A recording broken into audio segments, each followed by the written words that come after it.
The knowledge of time, the knowledge of the future, or what Korzybski calls man's time-binding ability, is an advantage for which we pay a very serious price. To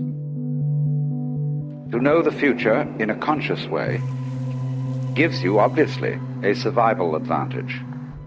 But at the same time, it gives you a survival disadvantage. So that what you gain on the roundabout, you lose on the swings. You gain the ability to plan your future, say to invest, to take out insurance, to do all those things that are called provident. But the price you pay for it is anxiety. And you pay this price because you know that you don't know enough. That you know, as it were, enough about the future to try to be provident, but you don't know enough about the future to be sure that your providence was correctly done. Therefore you worry. Therefore you are concerned with what will happen tomorrow.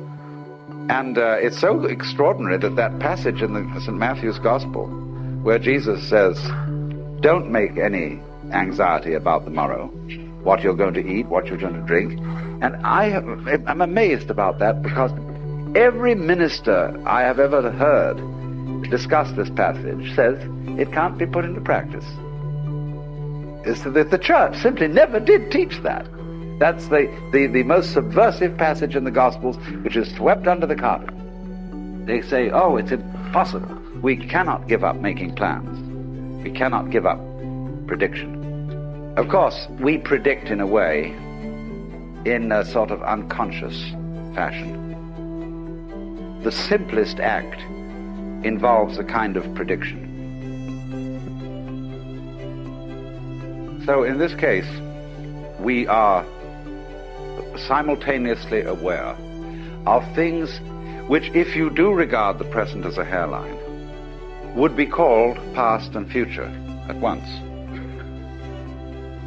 But if you're not hung up on the idea that the present is this hairline thing, which is purely abstract, then you have no problem in accepting the idea that we are simultaneously aware of past events and future events. Just like you're watching from a traveling vehicle, and you can see where you're going to be, and you can see where you have been from where you are now. So then, the question then comes, we predict those far futures which are not within our present vision by calculation. But so then, when you start calculating and you resort to prediction, you are now trying to get hold of all this. But many people have an instinctive feeling, say when confronted with a great astrologer who could tell them all the future, say, I don't want to hear it.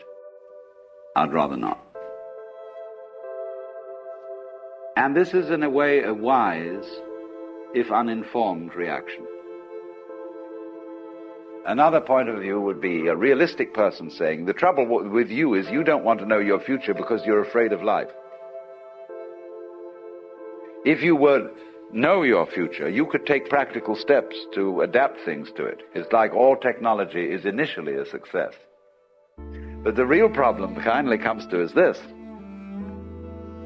When the outcome of a game is known, the game is cancelled.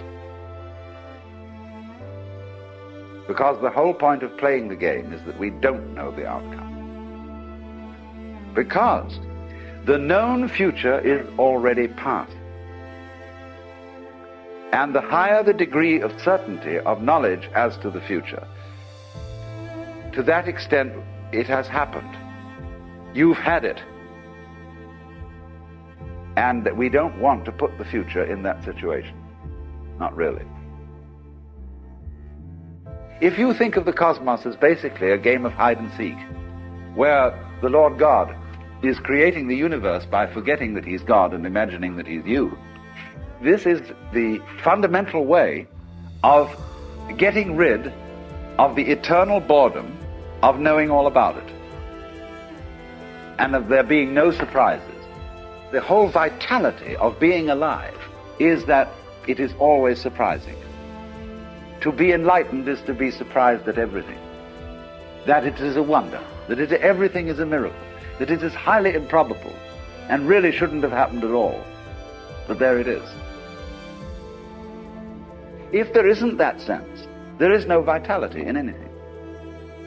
But again, of course, we have the problem that I discussed yesterday in another form, the problem of order and randomness, and the drawing the line, you see, where to draw the line between order and randomness. So in the same way, where to draw the line between the known and the unknown. How much to predict. If you go into this beyond a certain point, the process cancels itself out because it's no longer worth doing. Look at a group of tourists.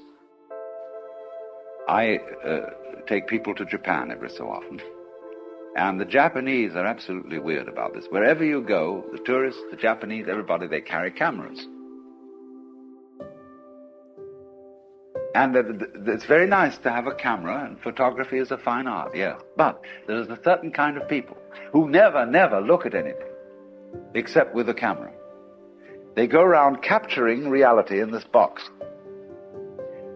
And there was one man who was a magnificent photographer who came along with me, who never did anything but photograph. And he was always late and dawdling behind the other people, even though we moved at a very leisurely pace, because he was interminably photographing,